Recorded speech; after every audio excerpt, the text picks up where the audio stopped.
Hello and welcome, dear students. I am Manjula Chugh, your English teacher, and today I am going to teach you a prose from your literature book Hornbill. The title of this prose is The Portrait of a Lady, which is beautifully penned down by Khushwant Singh. But before I start explaining you the story, I'll briefly tell you about the author. Khushwant Singh was a celebrated Indian writer writing in English. He was also a renowned lawyer, diplomat, politician, and journalist. He served as the editor for two famous newspapers and several magazines. His short stories are truly a delight to read. Children, when we were growing up, we fondly used to read his articles and his columns in the newspaper. The Portrait of a Lady, the story which we are going to read today, it is autobiographical in nature. It is an emotional story. It is a tribute of a grandson to his grandmother. The lady referred to in the title is his grandmother. Here he beautifully unfolds his relationship with his grandmother and how it undergoes changes with the changed circumstances and the passage of time, but the strong bond which they shared, it never changed. So let's start reading the story. My grandmother, like everybody's grandmother, was an old woman. She had been old and wrinkled for the 20 years that I had known her.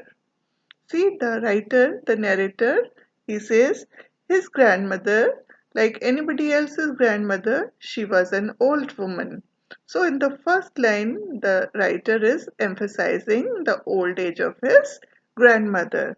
He says, she had been old and wrinkled for the 20 years that I had known her.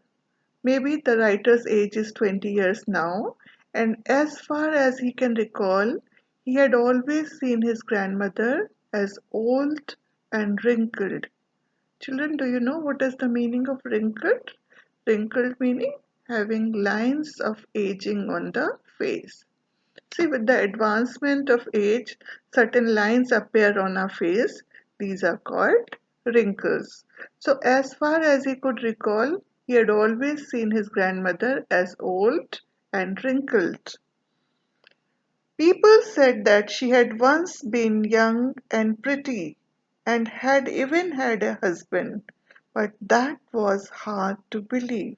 See how he's talking. He said he had heard people saying that once the grandmother was also young and she was good looking, she was pretty, she also had a husband.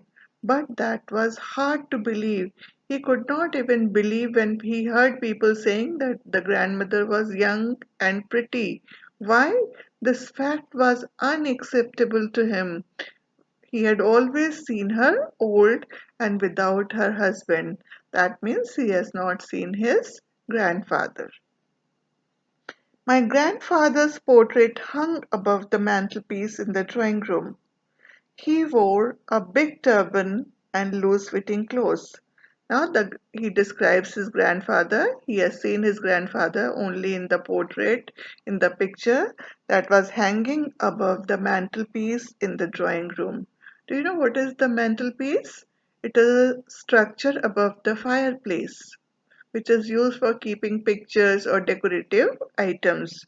So his grandfather's picture was hanging there, and in the picture he was wearing a big turban and loose fitting clothes.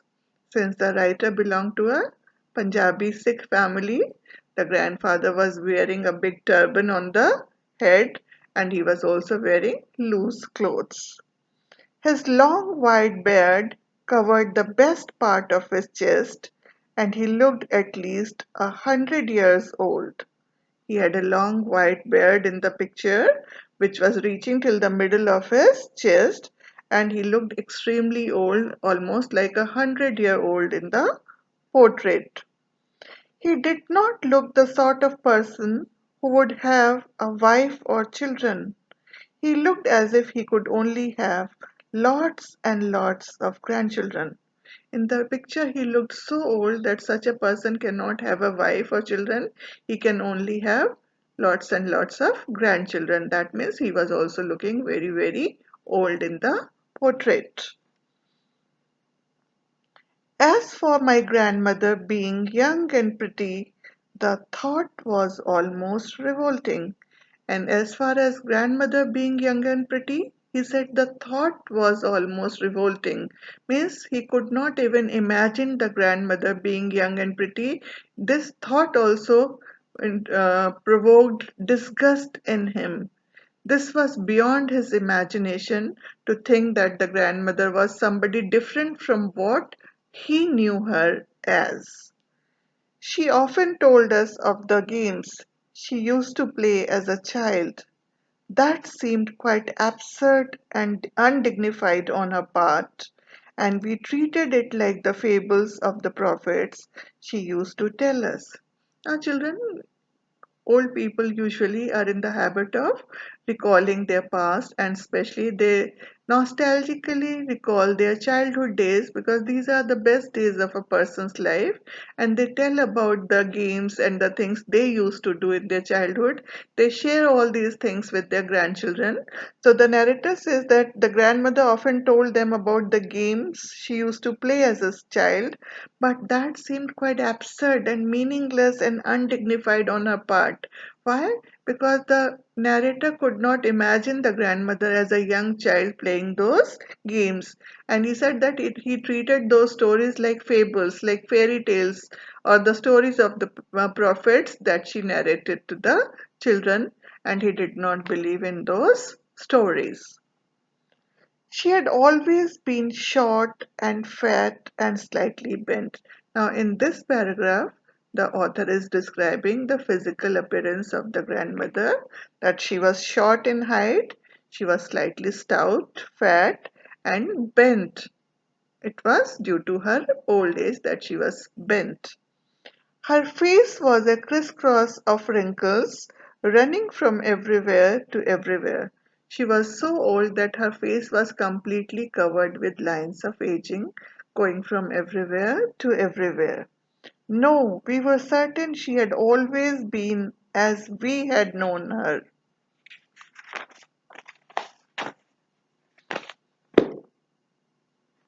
Old, so terribly old that she could not have grown older, and had stayed at the same age for 20 years. So he says, no, she had always been old, and she was so old that she could not grow older. Why does he say so that she could not have grown older? Because she was so old that now age also did not seem to have any impact on her. She looked all the same in the last 20 years. Always she looked old and wrinkled. So it seems that age also did not have any effect on her. She could never have been pretty, but she was always beautiful. See the paradox in this line. The writer says that she could never have been pretty, but she was always beautiful. In worldly sense, she might not be pretty, very good looking, but she was a beautiful person. She had a beautiful soul. She had the inner beauty of the heart. So he calls her a beautiful person. She hobbled about the house in spotless white, with one hand resting on her waist to balance her stoop, and the other telling the beads of her rosary. She hobbled about the house. Hobbled about meaning she used to walk around the house with a limp. She could not walk like young people. She used to walk with a limp, and she was always attired in spotless white clothes. So she would walk around the house with in white clothes with one hand giving support to her bent back. She was so old that her hand was always on her back to give support to her bent back, and in the other hand, she always had a rosary. What is rosary? It is a string which is used for the prayers. So she was always having a rosary and she was always busy doing her prayers. Her silver locks were scattered untidily over her pale, puckered face, and her lips constantly moved in inaudible prayer. Her silvery grey hair were always scattered untidily over her pale and puckered again means wrinkled face. So the hair were not neatly tied, they were scattered around the grey hair, the silvery grey hair were always scattered around her pale and wrinkled face, and her lips constantly moved in silent prayers. She was a very religious person and she was always busy doing her prayers. Yes, she was beautiful. Again, the writer says that she was really very beautiful. She was like the winter landscape in the mountains, an expanse of pure white serenity, breathing peace and contentment. See how beautifully he compares his grandmother to the winter landscape in the mountains, which is an expanse of pure white serenity. In the winter season, here the literary device is used simile. Is comparing his grandmother to the winter landscape in the mountains. In the winter season, in the mountains, the landscape is covered with snow. It is all white and very peaceful and very serene and calm and quiet. So the grandmother, who was always attired in white clothes and who was a very religious person, so her countenance also displayed that same peacefulness and serenity. So she has been compared to a winter landscape in the mountains. Is it clear to you all? My grandmother and I were good friends. My parents left me with her when they went to live in the city, and we were constantly together. Now, the narrator is describing his childhood days when he used to live with his grandmother in the village. Then they shared a very strong bond. They were like two very good friends. The author's parents had left for the city to settle there, and he was constantly under the guardianship of his grandmother. The grandmother was the only person who used to look after him, who used to take care of him, and they lived like two good friends. She used to wake me up in the morning and get me ready for school. Every day early in the morning, the grandmother used to wake him up and help him in getting ready for school. She said her morning prayer in a monotonous sing song while she bathed and dressed me in the hope that I would listen and get to know it by heart. I listened because I loved her voice, but never bothered to learn it. Every day, while helping him in getting ready for school, while giving him a bath and dressing him up, the grandmother would keep chanting her morning prayers in a monotonous and repetitive way, in the hope that every day the child would listen to the same prayers and he would also by heart those prayers. Khushwant Singh says that he used to listen to those prayers. Why? Because he loved his grandmother and her voice, but he never bothered to learn those prayers. Then she would fetch my wooden slate, which she had already washed and plastered with yellow chalk, a tiny earthen ink pot, and a red pen, tie them all in a bundle, and hand it to me. Then she would bring all the things which he required at school, like a slate. Earlier, the children used to write on a slate, the chalk, or whatever things he required. She would make a bundle of all the things and hand it over to the child. This shows her concern for his education. After a breakfast of a thick stale chapati with a little butter and sugar spread on it, we went to school. She carried several stale chapatis with her for the village dogs. The grandmother would give him a breakfast of a stale chapati. Stale chapati, the chapati which she had cooked the previous night. And to make the breakfast interesting, what would she do? She would put some butter and sugar on it and give it to Khushwant Singh to have it. And then they together went to the school. She escorted him to the school, and while going towards the school, she also carried several chapatis to feed the village dogs. My grandmother always went to school with me because the school was attached to the temple. The priest taught us the alphabet and the morning prayer, while the children sat in rows on either side of the veranda, singing the alphabet or the prayer in a chorus. My grandmother sat inside reading the scriptures. The grandmother used to go to the school along with the narrator. Why? Because the school was attached to the temple, and the temple priest used to teach the village children. They were made to sit in rows on the veranda of the temple, and they used to sing the alphabets and the morning prayers together.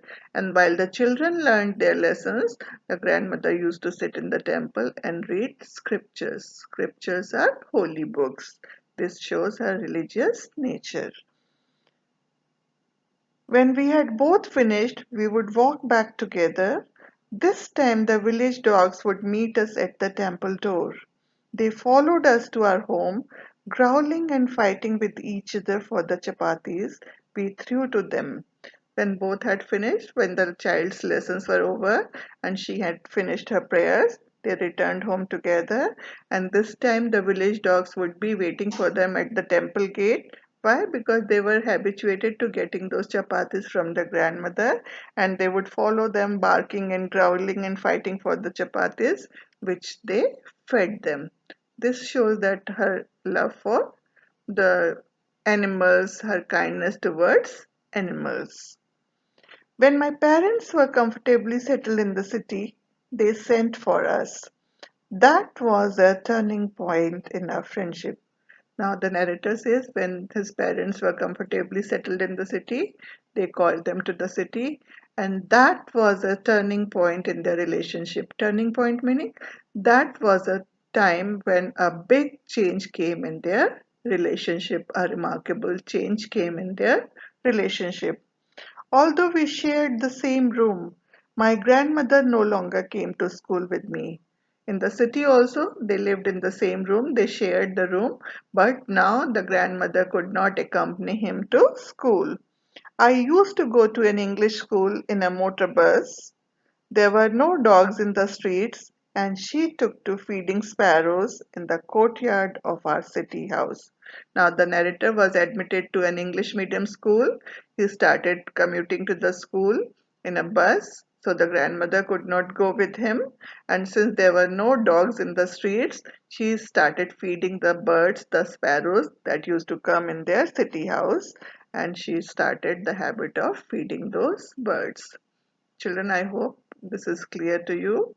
Today I will stop here, and in my next video I'll explain you the further part of the story. Thank you.